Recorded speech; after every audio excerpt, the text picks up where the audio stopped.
Oi gente, eu sou a Dayara do Dayara Books, eu falo sobre livros por aí nas redes sociais. E o primeiro link que tá aqui embaixo é do meu clube de leitura, o Raízes do Horror, que foca em ler literatura de horror a partir das perspectivas de raça, classe e gênero. Mas se você não gosta dessas literaturas, não tem problema, porque tem espaço pra todo mundo lá no clubinho, então fica a recomendação aqui. Você pode apoiar pagando a partir de R$7.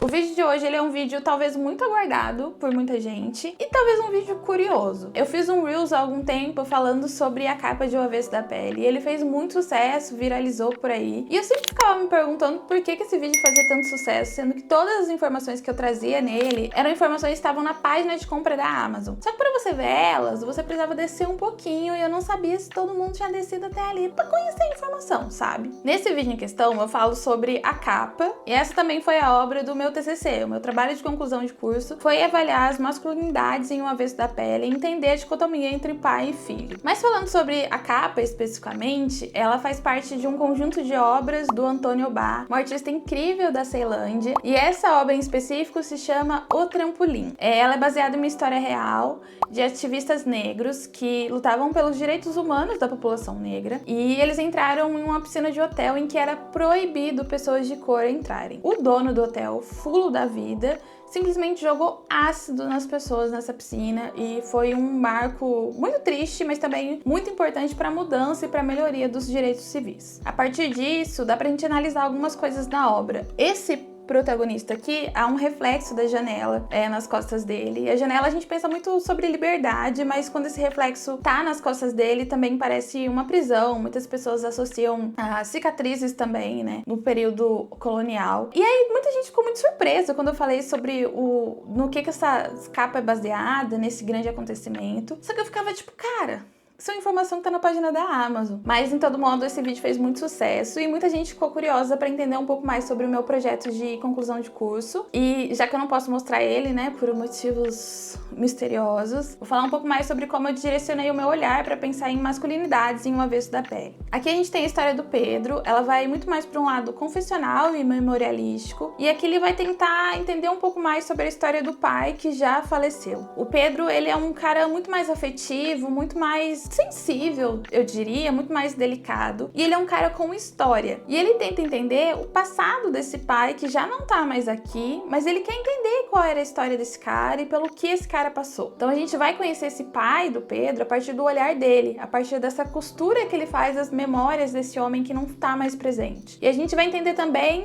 como ele morreu. Então pode ser que este vídeo tenha spoilers sobre O Avesso da Pele. Eu considero que são spoilers importantes para você entender a importância dessa narrativa e o desfecho dela, como ele se deu e por que ele se deu. E também para você entender o olhar do meu trabalho de conclusão de curso. Eu tenho uma teoria que existem obras que a gente sabe que vai ser a nossa obra favorita da vida. E isso, de certa forma, acontece com frequência para mim. Quando eu li Amada, por exemplo, da Toni Morrison, eu li as duas primeiras frases e falei, cara, isso aqui vai me marcar para sempre. Quando eu li O Avesso da Pele, foi mais ou menos assim. Eu li o primeiro parágrafo e o livro acabou comigo, de modo que eu levantei do sofá, fui pegar caneta, fui pegar post-it, porque eu sabia que esse livro ia mexer comigo de uma forma sem igual. Acho que eu vou ler. Ai, o meu tá autografado, eu demorei muito pra descobrir que tava autografado. Companhia das Letras que mandou pra mim. Muito obrigada, Companhia das Letras. Porque o Jefferson Antoniori tocou no mesmo livro que eu. Eu vou ler só o primeiro parágrafo pra vocês terem mais ou menos uma ideia do que esse livro fala. Às vezes, você fazia um pensamento e morava nele. Coisa mais linda. Afastava-se, construía uma casa assim, longínqua, dentro de si. Era esse o seu modo de lidar com as coisas. Hoje, prefiro pensar que você partiu para regressar em mim. Eu não queria apenas a sua ausência como legado. Eu queria um tipo de presença, ainda que dolorida e triste. E apesar de tudo, nesta casa, neste apartamento, você sempre será um corpo que não vai parar de morrer. Será sempre o pai que se recusa a partir. Na verdade, você nunca soube ir embora. Até o fim, você acreditou que os livros poderiam fazer algo pelas pessoas. No entanto, você entrou e saiu da vida e ela continuou áspera. Há nos objetos memórias de você, mas parece que tudo que restou deles me agride ou me conforta, porque são sobras de afeto. Em silêncio, esses mesmos objetos me contam sobre você. É com eles que te invento e te recupero. É com eles que tento descobrir quantas tragédias ainda podemos suportar. Talvez eu deseje Gente, eu tenho a língua presa, será? Talvez eu deseje chegar a algum tipo de verdade, não como um ponto de chegada, mas como um percurso que vasculhe os ambientes e dê início a um quebra-cabeça. Um quebra-cabeça que começa atrás da porta da sala, onde encontra um alguidar de argila alaranjada. Esse é o comecinho de O Avesso da Pele. E o Pedro vai,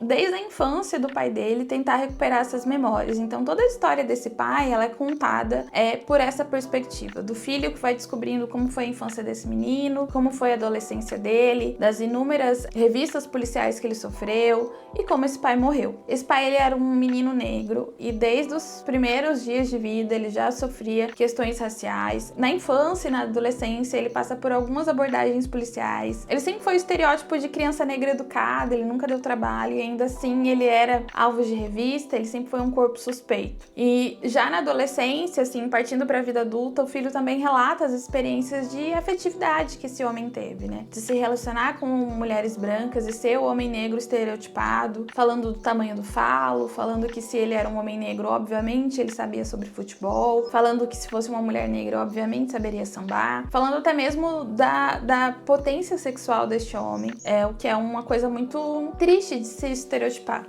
Depois de adulto, esse filho fala também sobre como foi a convivência em família, como foi o relacionamento com a mãe, e fala principalmente da jornada de professor desse homem. Ele é um homem que acreditava nos livros, que acreditava no poder da literatura, mas de tantas violências raciais sofridas, ele foi se tornando um corpo desesperançoso, ele foi se tornando um corpo cansado. E o final desse livro, e aqui é um spoiler, assim, muito do necessário, é quando ele vai passar por uma abordagem policial, não respeita a voz, né, do policial pedindo pra ele ficar com as mãos ao alto, ficar imóvel, e ele vai tirar livros da bolsa e nesse momento é o momento que ele é morto. Uma situação tristíssima, a narração dessa cena é super pesada, acho que foi dos últimos livros que eu chorei, assim, na vida. E o tempo todo eu ficava me perguntando por que esse livro me relacionava tanto com a minha família. Eu sou de uma família negra, o meu companheiro é um homem negro, e parece que esse livro conseguia pegar nas minúcias os medos que eu tinha dos meus familiares, seja meu pai, meus tios, o meu companheiro, de saírem, talvez não voltar, de pequenas coisas que a gente precisa se preocupar, sabe? De levar documento na hora que vai sair, de não entrar com capacete em qualquer estabelecimento. São pequenos detalhes que são narrados de uma maneira muito poética aqui, mas também muito dolorida. E aí, quando eu li esse final do livro, eu falei, cara, eu quero fazer um trabalho sobre isso, meu TCC vai ser sobre isso. E aí eu analisei o título e como ele se representava na obra. O nome do livro é O Avesso da Pele. No meu trabalho de conclusão de curso, eu busquei provar como o filho é esse avesso e como o pai é essa pele. Por quê? Porque uma das citações mais famosas é a que cita o nome do livro. Eu adoro chegar na parte que as obras citam os próprios nomes, que aí tudo faz sentido, né? E aí ele fala mais ou menos assim: é necessário preservar o avesso, você me diz. Preservar aquilo que ninguém vê. Porque não demora muito e a cor da pele atravessa o nosso corpo e determina o nosso modo de estar no mundo. E por mais que sua vida seja medida pela cor, por mais que suas atitudes e seus modos de viver estejam sob esse domínio, você, de alguma forma, tem de preservar aquilo que se encaixa nisso, entende? Pois entre músculos, órgãos e veias existe um lugar só seu, isolado e único. E é nesse lugar que estão os afetos. E são esses afetos que nos mantêm vivos. Eu acho esse trecho lindo e eu uso muito dele para provar que o Pedro é esse avesso, porque o Pedro é o que nós, pessoas pretas, queremos ser no mundo. Se não for os passarinhos cantando, né? Porque o Pedro é justamente isso que nós, pessoas pretas, queremos. Será que eles estão conversando comigo, gente? Que eu começo a falar, eles começam a falar também? Vamos ver se é por isso que eles estão... Não estão falando comigo. Porque o Pedro é justamente isso que nós, pessoas pretas, queremos no mundo. A gente quer ser humanizado, a gente quer ser digno de afeto. Então, é o avesso da nossa pele, né? O que a gente quer enquanto humanidade. Enquanto o pai é essa pele. Ele é o corpo-alvo do Estado e ele é o resultado do que o Estado quer que a gente seja. O corpo-alvo e o corpo que parece que tem uma data de validade. Foi isso que eu tentei provar no meu TCC e felizmente deu certo porque eu estou formada, né? Mas eu acho que esse é um livro que ele revoluciona muitas coisas porque ele fala de uma maneira muito poética sobre essas violências raciais que a gente sofre. E ele, durante muito tempo, ele foi um livro proibido em escolas. Ele ainda é frequentemente, mas o que me chama a atenção é é que geralmente ele é um livro proibido por uns motivos muito toscos, assim, por falar sobre questões sexuais, mas eu acho que ele é muito mais fruto de essa censura, ela é muito mais fruto de um desconforto de pessoas brancas lendo sobre essas violências do que sobre qualquer outra coisa, né, qualquer outro estigma. Ele é um livro que mexeu muito comigo, que me fez querer fazer esse trabalho para humanizar as pessoas pretas que estão perto de mim, principalmente homens negros. Eu usei um livro como base da Bell Hooks, muito famoso, chamado A Gente é da Hora, que ela avalia as masculinidades e como homens negros são constantemente estereotipados. E apesar de ser uma obra com um final muito, muito, muito triste, eu acho que ela deixa uma mensagem muito clara sobre a humanização de corpos negros e sobre esse fim problemático e tão comum que o Estado destina a gente. O Jefferson Tenório, ele tem uma frase que ele diz que um corpo negro no sul do país é um corpo em risco. Eu sou uma pessoa que mora no sul do país e apesar de eu sofrer pouquíssimas violências em relação a isso, muito porque não sai tanto de casa, ainda assim há uma diferença muito gritante. Eu acho que o Jefferson usar da sua escrita para falar sobre isso é uma coisa muito potente, muito tocante. Fico feliz que o livro tenha saído, fico feliz que ele tenha lançado obras novas, né? Enquanto eu tô gravando esse vídeo, tá nos primeiros dias de lançamento da outra obra dele, falando sobre questões de cota e acessibilidade à universidade pública. E eu acho que é esse o tchan do Jefferson Tenório. Ele fala sobre coisas que são muito importantes de um modo que não dá pra gente sair meio inerte das coisas, sabe? Depois que a gente lê o que ele falou a respeito, a gente se torna outras pessoas. Quando eu li O Avesso da Pele, eu pensei muito do que eu podia fazer de diferente ou pra colaborar pra essa humanização de homens negros. Quando eu li outras obras dele, anteriores, também foi a mesma coisa. Ouvir ele falando é uma das coisas mais bonitas do mundo. Ele é um homem, parece que ele é tímido, mas ele é tão sereno e ele é tão certeiro nas coisas que ele fala, né? Eu li O Beijo na Parede também, foi um livro que mexeu muito comigo. E eu fico muito feliz que O Avesso da Pele seja uma das obras que tenha sido mais vendidas, assim, pela Companhia das Letras, e essa obra nova dele tenha saído por agora.